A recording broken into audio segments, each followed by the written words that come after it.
Muy buenas tardes, bienvenidos. Felices de esta tarde, sábado, de este mes ya de agosto. Dios mío, cómo se ve el tiempo, Agosto, rápidamente. agosto, sí señor. ¿Y cómo terminamos este mes de julio? Una Es, situación sumamente complicada con el COVID-19.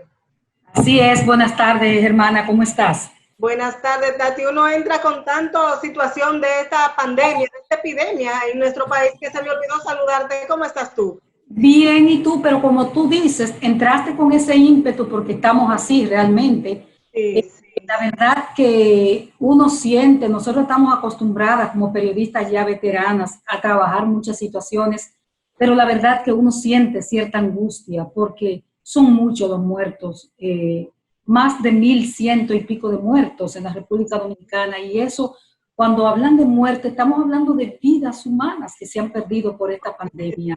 Familias, que tienen hijos, que tienen papá, que tienen mamá, es una situación difícil, así Una es. historia detrás de cada caso, detrás de cada persona, pues hay una historia familiar, una historia de orfandad, un padre que se fue, una madre que se fue. Entonces todo esto es muy duro y la verdad que sí uno siente cierto acelere en la vida por todo esto. Sí, porque a veces, Tati, cuando lo vemos como cifras, como números fríos, como se presentan y como debe ser en epidemiología, que realmente se habla de casos, que tú bien acabas de decir, pues como lo comentábamos esta mañana, a veces hablamos de casos y no pensamos que son seres humanos. Entonces yo pienso que nuestro papel como periodistas especializadas en el tema es hacer ver y humanizar todo lo que tiene que ver con esta epidemia, porque la verdad es que hemos vivido otras, como dices tú, Tati, pero nunca de esta magnitud. No, de esta magnitud no, y estamos a pocos días, Dori, ya de instalar nuevas autoridades en el país, comenzando por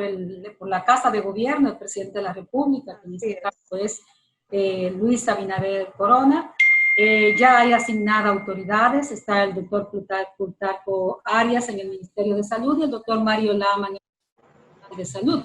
Así van a ir nuevos nombramientos, esto va como cogiendo forma en un momento sumamente crucial para la República Dominicana, como esta pandemia que nos está azotando, diría yo. Bueno, dentro de todos esos cambios, como dices tú, ya el gabinete formándose en el área de la salud, a uno por lo menos le siembra algo de esperanza de ver que son personas, son médicos hasta ahora los que se han designado conocidos, que ¿Sí? conocen el sector salud, o sea, que conocen lo que se vive en República Dominicana, porque son personas en ejercicio de muchos años, de mucha trayectoria. Entonces eso le hace ver a uno que quizás, bueno, tanto en el manejo de esta epidemia como de todo lo que tiene que ver con todo este sistema de salud, que sabemos que quizás muchas cosas han quedado atrás porque no hemos concentrado en este tema, pero sabemos que hay todavía muchas deudas pendientes en materia de salud en nuestro país. Vamos a ver para el doctor Mario Lama, un amigo también comentarista de radio, porque una cosa es con violín y la otra es con guitarra. Sí. Para el doctor Plutarco Arias, que es un viejo sindicalista, no por viejo, sino por lo de sindicalista, y así los que se van a ir agregando al gabinete, coordinado en este caso por una mujer que no es médico, que no es médica, que es la vicepresidenta de la República.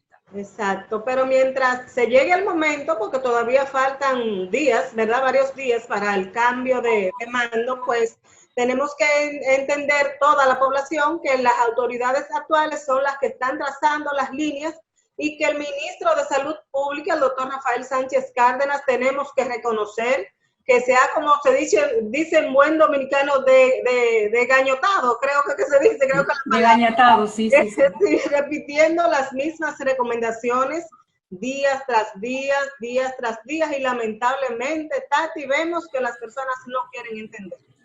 El doctor Sánchez Cárdenas parece un Quijote, con una letanía diaria diciéndole a la gente lo que hay que hacer. Yo creo que hay que decir ciertamente que no es la mayoría de la gente la que está desacatando. Es un grupo, pero ese grupo enferma a los demás. Así es. Nosotros tenemos hoy una situación al día de hoy, en esta semana, crítica en materia de cama, y por eso justamente porque vamos a hablar de camas, de ocupación y de todas estas situaciones desde la gerencia, vamos a tener a alguien muy importante del Servicio Nacional de Salud, Doris. Sí, sí, me parece que las personas deben quedarse ahí porque ella va a dar buenas informaciones y orientaciones en materia de ese tema, como dices tú, que tanto preocupa, que es la ocupación de camas, días en esta semana en que en el Gran Santo Domingo estuvimos a un 100% de ocupación, y Santiago prácticamente alguna vez se superaba ese 100%, pero se mantuvo siempre entre 95 y 97% de ocupación de camas. Gran preocupación. Pues entonces esa es la propuesta, quédense ahí. Después de estos mensajes comerciales, nosotros vinimos con la invitada de la tarde del Servicio Nacional de Salud. Volvemos en un momentito. Gracias por continuar con el desarrollo de 2x3 en salud.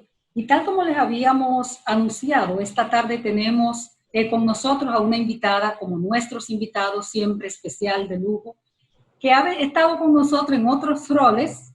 Recuerdo cuando estuvo en el Hugo Mendoza como directora, hizo un trabajazo ahí.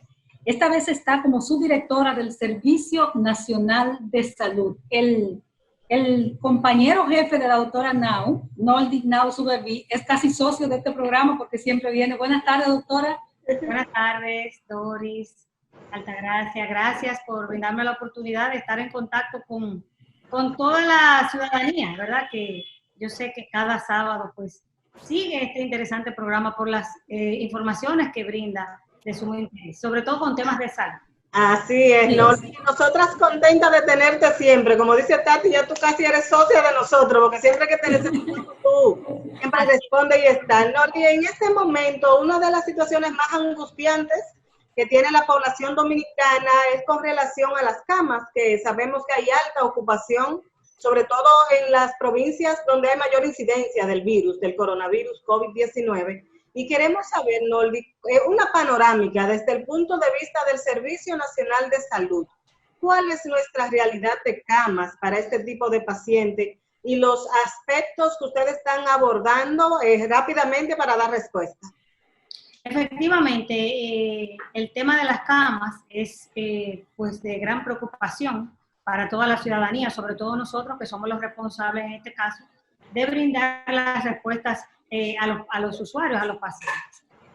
Hay una gran demanda de camas, esa es la realidad. Y efectivamente, pues hay provincias que por la gran población que tienen, son provincias importantes como Santiago, sabemos que ya sucedió en San Francisco de Macorís, y el Gran Santo Domingo, que es donde mayor cantidad de demanda hay. El Servicio Nacional de Salud, desde el principio de la pandemia, pues puso en marcha lo que denominamos la red COVID, y es lo que tiene que ver con un conjunto de hospitales para dar respuesta. En estos hospitales, pues, ahí tenemos la dotación de camas tanto de cuidados intensivos como de hospitalización. En ese sentido, pues tenemos 152 hospitales de la red, incluyendo de las Fuerzas Armadas, la Policía Nacional, ustedes saben también la Fuerza Aérea Dominicana. Tenemos 56 centros privados y 17 centros de aislamiento. Entonces, ¿qué hemos hecho? Pues conformar toda la red, valga la redundancia, para dar respuesta a los pacientes. En este momento usamos el término estrés porque realmente colapsada en un 100% no está. Quiere decir que, aunque sí hay gran demanda y hay gran tensión, sabemos que todavía tenemos oportunidad de dar respuesta a los pacientes, pero sí que tenemos un ajuste, vamos a hablar así, de que está bien apretada la demanda en el Gran Santo Domingo en el norte. Dada esa situación, pues nos hemos puesto en esta misma semana que ha transcurrido a aumentar el número de camas. Aumentamos 17 camas en el Estrella Ureña, en Santiago. Aumentamos 15 en el Ricardo Limardo también, que pertenece a la zona norte, Puerto Plata, y 36 camas que pusimos a disposición en la ciudad sanitaria Luis Eduardo Aybar. Si bien es cierto que con eso no satisfacemos, o sea, no satisfacemos porque todavía siempre va a haber demanda, sí que estamos dando respuesta y tenemos en proyecto también otras ampliaciones que las vamos haciendo paulatinamente, porque es importante que se sepa que no es tan fácil. Que nada más de la cama, como dicen. Sí, porque las camas de cuidado intensivo, o sea, montar un cuidado intensivo, yo creo que la población esté consciente de eso, no es tan fácil como decirlo. Usted tiene que tener las condiciones estructurales idóneas, usted tiene que tener una climatización, una condición, porque recuerda que el médico tiene un EPP, el médico no, todo el personal, tiene un equipo de protección nivel 4. Nosotros tenemos que buscar los profesionales idóneos para que den respuesta. Y no es tan fácil porque en este país no hay tantos intensivistas ni tantos especialistas enfocados para dar respuesta. Pero estamos haciendo todo lo imposible para que eso sea una realidad. Es decir, que cuando hablamos de que hay una ausencia de cama, de que falta cama, que es la gran preocupación en este momento, que la gente anda de un lado hacia otro, el tema no es simple porque hace falta una complejidad para que pueda haber una cama disponible para una persona críticamente enferma. Exactamente, porque por ejemplo de hospitalización tenemos centros de aislamiento que hoy día están vacíos, que ese es otro tema, la gente no se quiere aislar, señores. Y no se aísla por diferentes problemas, porque culturalmente, yo digo que hasta influye la parte cultural, porque aislarse de su familia, aislarse de sus familiares, a la gente le cuesta. Aparte, usted no va a estar en las mismas condiciones que usted está en su casa. También hay que despejarse de ciertas comodidades y de ciertas cosas que son habituales para uno moverse a la complejidad. Pero en términos, por ejemplo, de medicamentos, no han faltado los medicamentos para atender al coronavirus. Ustedes saben que el Estado Dominicano invirtió y aquí hay, por ejemplo, los medicamentos que están en el protocolo. Voy a hablar del protocolo. Y hablamos de la hidroxicloroquina, de la citromicina, ahí hablamos de las vitaminas que también se usan mucho.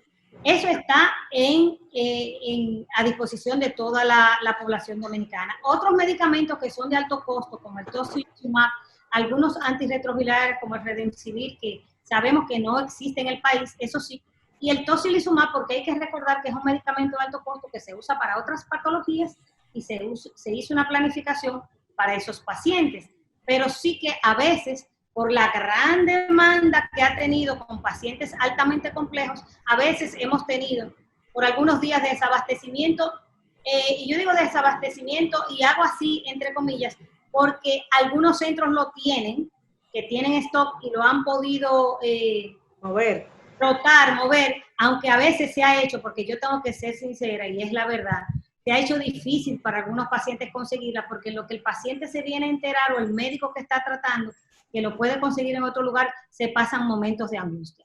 Hay que saber también que esta es una experiencia que se aprende haciendo. Nosotros no estábamos acostumbrados a una pandemia. Yo creo que dentro de las dificultades que hemos afrontado, lo hemos manejado dentro de lo que cabe en condiciones aceptables. Yo diría que muy bien. Hay lecciones aprendidas. Noldis, entonces las camas de la ciudad sanitaria Luis Eduardo Aybar ya están disponibles para la población o todavía se está en el proceso? Están disponibles y son camas de alta complejidad con todo lo necesario para dar respuesta. Son 36 camas. ¿Cuidados intensivos? Y de cuidado intensivo puro, porque es la mayor demanda que tenemos, porque sabemos que de hospitalización tenemos cierta holgura. Recordar que en esa misma ciudad sanitaria, estas están funcionando en el primer nivel de lo que sería el edificio materno-infantil. Esta área correspondería a la emergencia tanto materna como infantil y la hemos adaptado. Porque ahí es parte, Noldi, perdón, de la que funcionan en Secanó. Exactamente. Entonces estamos hablando de 76 camas en total que la ciudad sanitaria Luis Eduardo Aybar está poniendo a disposición de la población y estamos trabajando para que en los próximos días, no muy lejos, ya podamos tener también el edificio materno-infantil y podamos también incorporarlo a la red.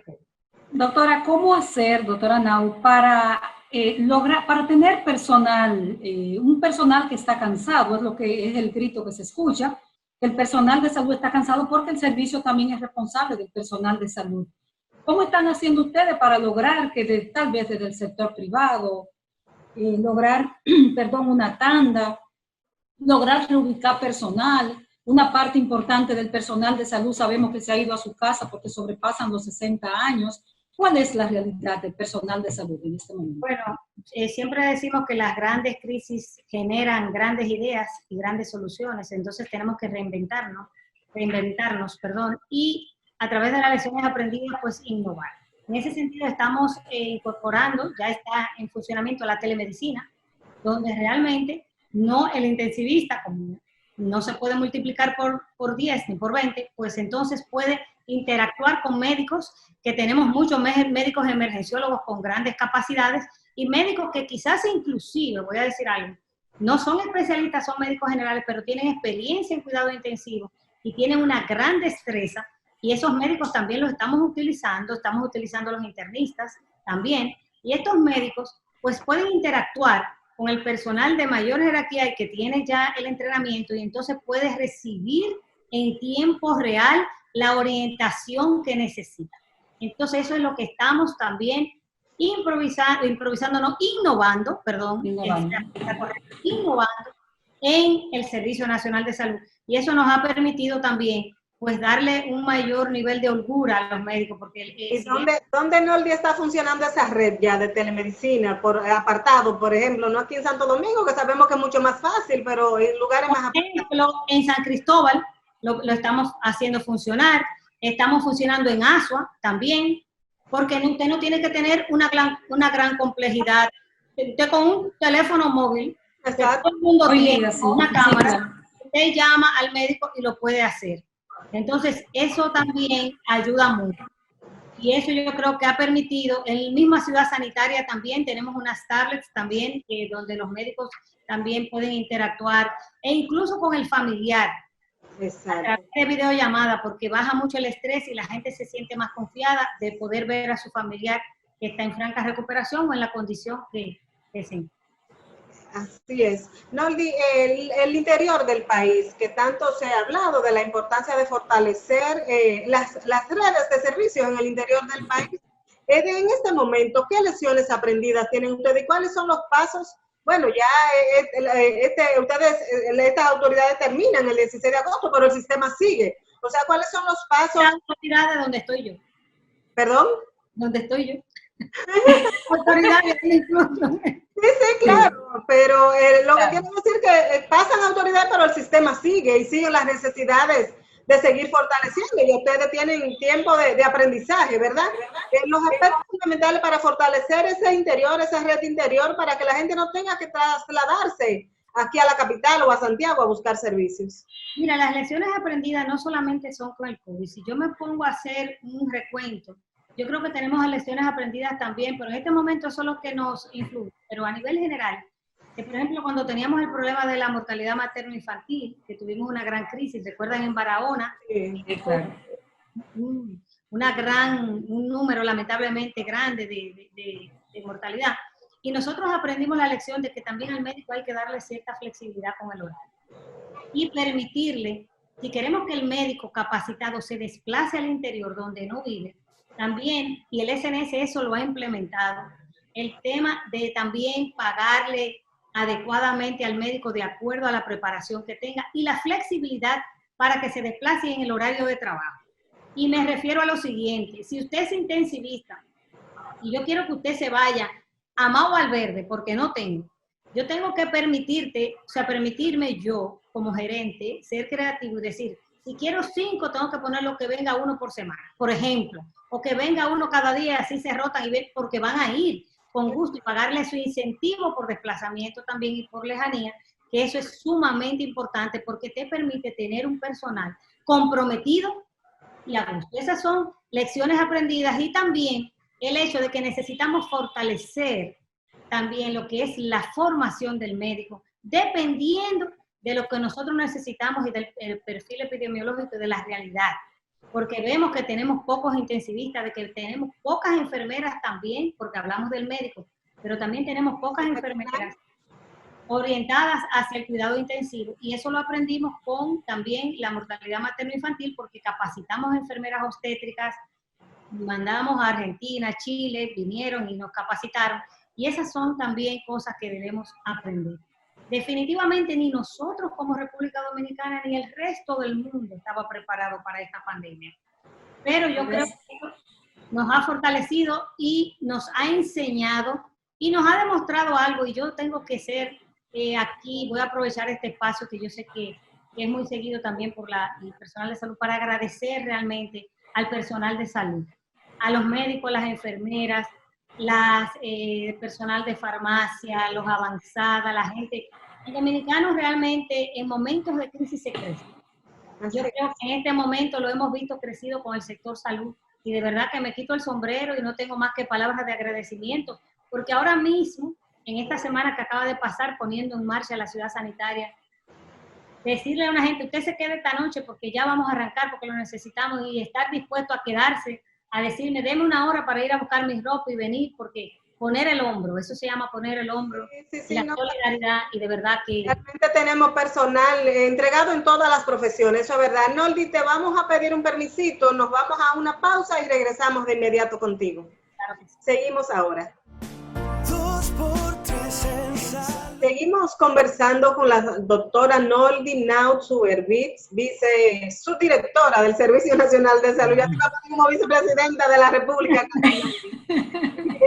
Ay, no me quieran así. Contigo, Noldi, sobre este aspecto, sí, estos aspectos del sistema de salud que preocupan. Y una de las cosas son los ventiladores, Noldi, que tanto la gente en este momento de COVID necesita. Quizás creo que es el momento del sistema en que más se oye hablar de ventiladores y de respiración asistida y de todos esos aspectos. Sabemos que ustedes se ha fortalecido la red del país con esto, porque era una de las grandes debilidades en ese aspecto. ¿Cómo estamos, Noldi? Así es. Una de las también cosas que hemos implementado es el tema de la dotación de equipamiento, tanto con los ventiladores como con los CPAP, que son ventiladores no invasivos. Hemos recibido a través del Instituto Tecnológico de Santo Domingo una cantidad a través del Ministerio de Salud Pública para dotar a los hospitales de este equipo, pero a través de organismos cooperantes, por ejemplo, la USAID.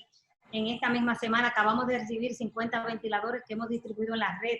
Hemos llevado ventiladores a lugares como Moca, por ejemplo, el Toribio Bencosme, ahí tenemos ventiladores. Hemos fortalecido también en Puerto Plata, en el mismo Santiago, tenemos ventiladores en Juan Pablo Pina, en Asua, en el Este también hemos fortalecido la red del Este, en el Hospital General Nuestra Señora de la Altagracia, en el Jaime Oliver Pino, en el Aristide Fiallo. O sea, hemos fortalecido en ese sentido porque sabemos que es una gran necesidad. Aunque debo decir que, vuelvo y repito, el tema del COVID se aprende haciendo y cada vez hay nuevas informaciones sobre la terapéutica y el manejo, y hoy se apunta a disminuir o a evitar la ventilación mecánica y solamente abocarse a ella en momentos en que sea estrictamente necesario, sí. Ya el hecho de que un paciente desature por un momento ya no es motivo de salir corriendo a colocarle un tubo, porque hemos visto que no es la mejor opción. O sea, mucha gente tiene la idea de que está desaturando y necesita la ventilación. Ya lo que apunta modernamente es a usar mejor la ventilación no invasiva a través de los CPAP o de otro tipo de metodología, pronar el paciente, ponerlo boca abajo, hacer una serie de medidas, y se ha visto realmente una gran diferencia en ese sentido. ¿Cuántos ventiladores tenemos en este momento en el sector público? No sé si tiene la información también del sector privado, la totalidad. No tengo un momentito, te lo voy a decir, si me permiten y me escuchan. Sí, y en lo que lo busca, doctora, me gustaría que al final de esta pregunta nos dijera, yo sé que usted no está ejerciendo la parte clínica en este momento de su vida profesional, pero sí le llegan los informes por ser una autoridad del servicio cada día de tal persona falleció. ¿Qué impacto tiene esa información? Tal persona, de tantas personas que estaban en ventilación, falleció fulano. ¿Cómo impacta eso la parte humana, que sabemos que la tiene muy desarrollada, la doctora Noldi Naut Suberbitz? Es terrible. Voy primero a contestarte de los ventiladores y pido excusa porque esta información se actualiza 2 o 3 veces al día porque tenemos un dashboard, o sea, es una pantalla, ¿verdad?, que se actualiza en el Servicio Nacional de Salud, y entonces para no dar un dato fuera de lugar. Los ventiladores habilitados un total de 396. Eso quiere decir que en la red pública tenemos 209 y en el sector privado 186. Entonces, en uso, en la red pública tenemos 119 y 126 en el sector privado, para un total de 245 ventiladores de los 395 en uso. Eso quiere decir que tenemos ahora mismo 150 ventiladores disponibles para un porcentaje de ocupación de los ventiladores, que no quiere decir que la cama. Ventiladores. Esperamos no tener que usarlos. No, porque yo tengo que tener la cama y el ventilador ahí, porque en un momento dado lo puedo necesitar. O sea, digo, doctora, que esperamos no tener que usar ese ventilador. No. Ojalá que no tengamos que usarlo, pero sí tenemos que tener la dotación para poder dar la respuesta idónea en el caso de que quiera Dios que no se necesite. ¿Y la mayoría de esos ventiladores, Noli, son invasivos o son no invasivos? No, estos son invasivos. Estos que estoy mencionando son todos invasivos, o sea, son ventiladores que tienen muchas altas frecuencias y otras facilidades que son sumamente importantes para poder dar respuesta en el caso de un fallo respiratorio de un paciente. Se necesita. Vamos a la parte humana, doctora. Sí es. Es terrible. No solamente que me digan que falleció, es que cuando usted tiene la demanda de una persona que te llama a las 2 de la mañana, a las 3 de la mañana, que necesita una cama, porque tiene un familiar o porque algún allegado que está en insuficiencia respiratoria, que le falta el aire, es desgastante. La gente quizás no sabe el impacto que causa cuando usted, sobre todo, tiene esa afinidad, ¿no? Por hacer el bien y porque yo quisiera, de verdad, que nadie necesitara una cama, o que tuviéramos cama para poder satisfacer las necesidades de todo el mundo. Porque realmente es desgarrador, nos pasamos horas sin dormir, realmente no tenemos tiempo ni de comer, ni de dedicar, porque lo que queremos es que realmente la gente reciba lo que necesita. Y yo voy a aprovechar esto que estoy diciendo también para hacer un llamado a la gente, a que realmente acate las recomendaciones que se le dan, porque nosotros no quisiéramos ver a nadie en los hospitales. Yo quisiera que las unidades de cuidados intensivos no se usen. Por eso yo cuando veo que tenemos los ventiladores y que no los estamos usando, y que sí tenemos la cama ocupada quizás, me siento menos mal, no me siento bien, porque lo que yo quisiera es que no estuvieran las camas ocupadas tampoco. Y lamentablemente, a veces como médicos, y sobre todo cuando somos autoridad del sector, nos toca esa partecita mala de que es no poder satisfacer las necesidades de todo el mundo. Porque de verdad que eso es desgarrador, te rompe el corazón. No tengo palabras para describir. Lo que uno doctora, siempre tiene que decir a alguien que no tiene para hacer. La situación es tan crítica, comentábamos Dori y yo en la introducción del programa, que por ejemplo a personas como nosotras, que tenemos ya unos añitos en esto, en este momento de la crisis por la pandemia, hay gente que te dice, ¿me puedes hacer el favor de darme el número por si me pasa algo? Porque esto es sinónimo, la gente te ve como una garantía de que pueda conseguir una cama, y no es verdad que sea garantía de nada. Sí, esto es muy duro, de verdad. Eso es cierto.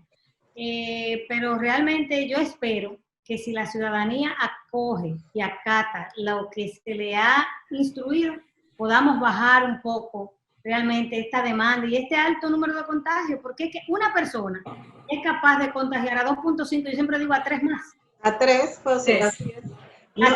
No, dentro de esta misma situación inquietante que tú dices que es desgarrador, que te llamen en la madrugada en busca de una cama, y nos pasa quizás a todos, porque todo el mundo quizás piensa que el periodista me puede ayudar, y con frecuencia Tati y yo vivimos recibiendo llamadas de esa naturaleza, queriendo buscar auxilio nosotros. ¿Tienen ustedes instalado, ¿no? o se está fortaleciendo esa red de referencia y contrarreferencia? Que si un paciente llega a un centro de salud, no tenga ese familiar que salir a llamar, sino que el mismo hospital haga las gestiones, o el centro privado, me refiero a hospital tanto a nivel público como privado. A nivel público nosotros tenemos nuestra red interna y es para nosotros más fácil controlar esa parte, porque la orden que tienen, por eso a veces ustedes ven el desbordamiento en las áreas de triaje respiratorio, porque el hospital de la red pública, una vez recibe el paciente, está en el deber de estabilizarlo, aunque sea lamentablemente sentado en una silla. En una silla, la gente se conforma con que lo atiendan ahí. No lo mandamos a la calle. El problema mayor es entre la red privada y la red pública. Porque lamentablemente en la red pública le dicen busque una cama. El paciente, el familiar con el nivel de estrés que tiene no está en capacidad nunca de buscar cama porque no sabe a quién se va a dirigir, a dónde va a llamar.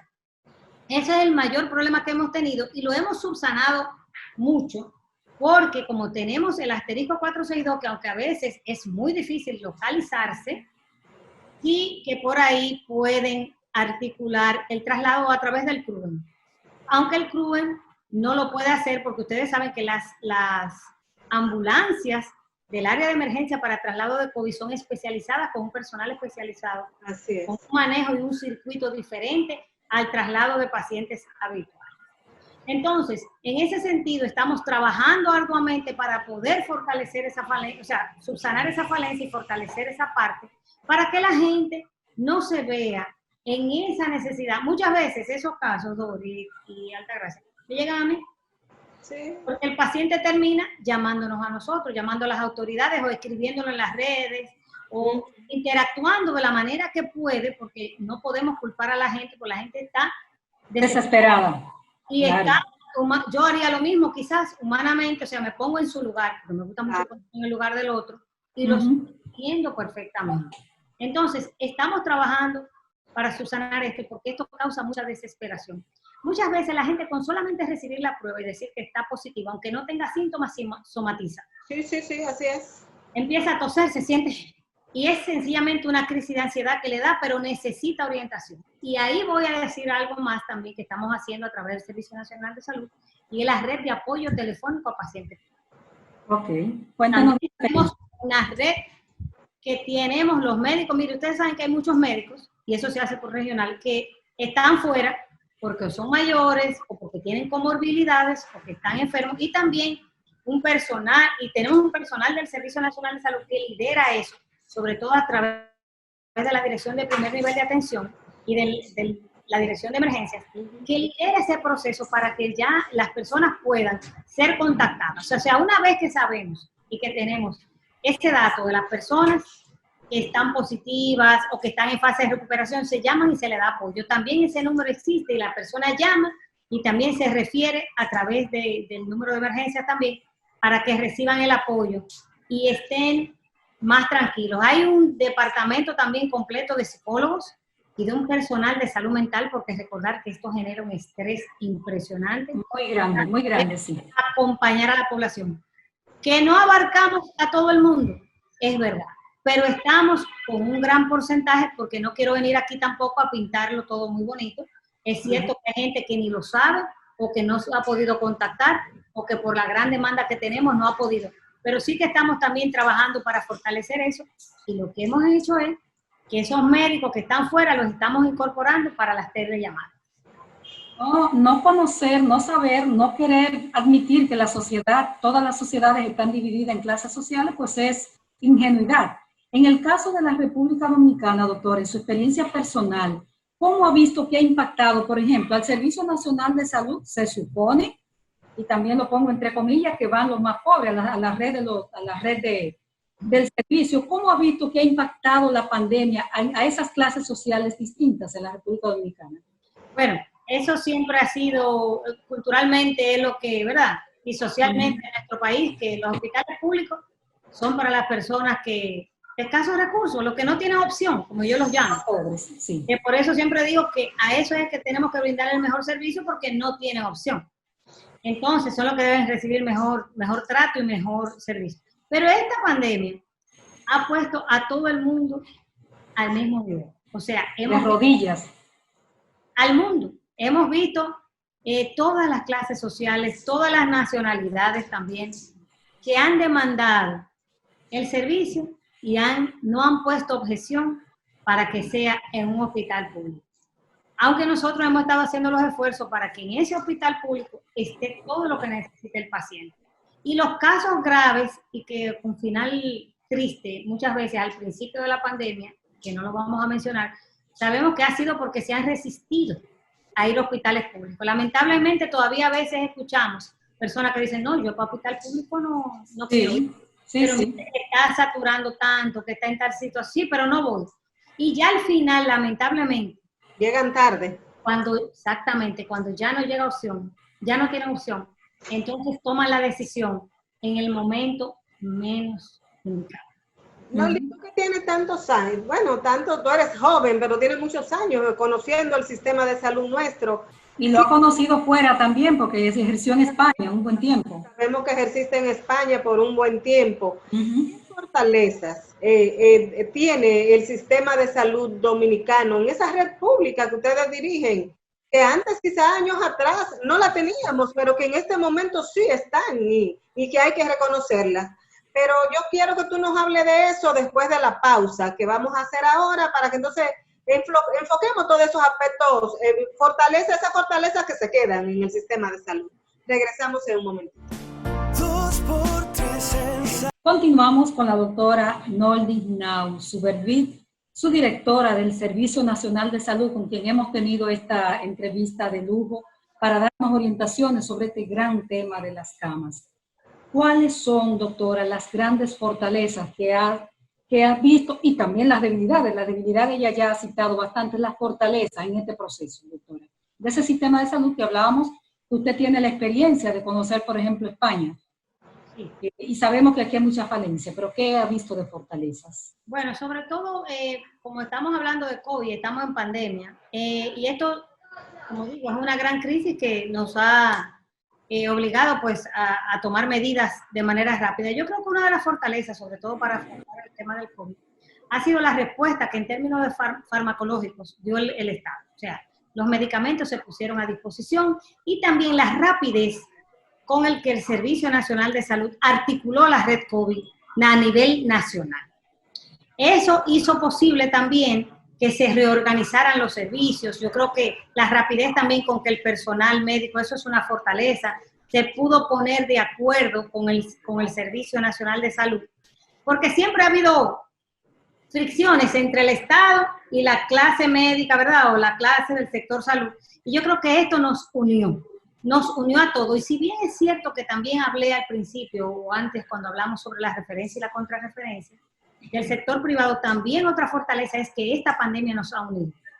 Nos ha unido porque el sector público tuvo que hacer provisión de medicamentos a toda la red privada. Aquí no se miró a si era público o si era privado para proveer medicamentos, para proveer también los kits de pruebas rápidas. Se le proveyó a todo el mundo. También en el tema de los equipos de protección personal, el Estado Dominicano también le facilitó a toda la red, tanto pública como privada.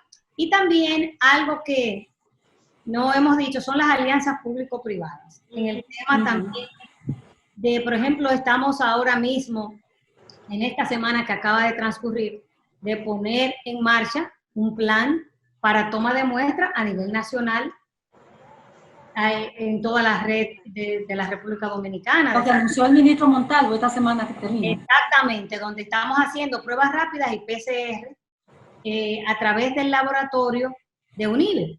Esto es una articulación, o sea, un convenio público-privado, donde nosotros como servicio de salud le proveemos de personal, de equipamiento, de reactivos, usamos su plataforma y sus conocimientos para poder poner a disposición de la población dominicana los medios diagnósticos. Porque ustedes saben que una de las grandes problemáticas del tema del COVID, no solamente en este país, porque se habla mucho del país, pero esto ha sido a nivel mundial de todo el mundo, es el tema de la no... Perdón, Noldy. Bueno, perdimos a Noldy, Tati, parece que se desconectó, se le terminó, no sé qué pasaría con su internet, parece que hubo algún problema, pero yo creo que con las orientaciones que la doctora ha estado dando sobre todo este aspecto, que es lo que tanto preocupa, como decíamos tú y yo al inicio, que es la falta de camas y realmente la presión que está recibiendo el sistema de salud, sobre todo. De una u otra manera, en una de las ruedas de prensa que hubo esta semana, el ministro de Salud se le preguntó sobre quién era que administraba la cama y bueno, se sintió cierta fricción.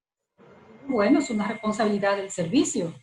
Pero tú sabes que ha habido quienes critican que el Servicio Nacional de Salud pues no ha estado integrado, debió estar a juicio de algunos de nosotros, los periodistas, desde el principio en las ruedas de prensa. Exacto.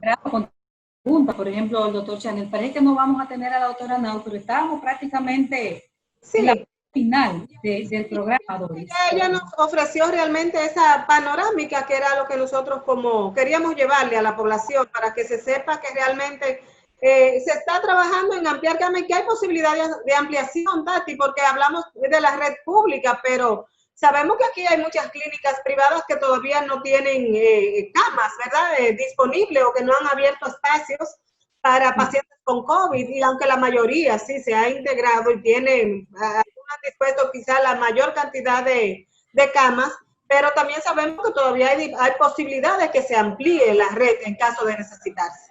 Sí, nosotros perdimos la comunicación con la doctora Noldinau Subervite, a quien nosotros agradecemos muchísimo que haya sacado ese tiempo de la subdirectora del Servicio Nacional de Salud. Aprovechamos para enviar un saludo al licenciado Chanel Rosa Chupani. Desearle mejoría rápida. Sí, estamos en la parte final del programa. Agradecerte a ti, Doris, a nuestros técnicos que nos acompañan mientras estamos en esta plataforma de Zoom por la situación de... Muchísimas gracias, Doris, a todos nuestros amigos televidentes que cada sábado nos prefieren a esta hora para nutrirse de todo este contenido en salud, preparado con cariño. Así es, será hasta la próxima semana y como dice Tati, muchísimas gracias por siempre preferirnos. Nos vemos la próxima semana.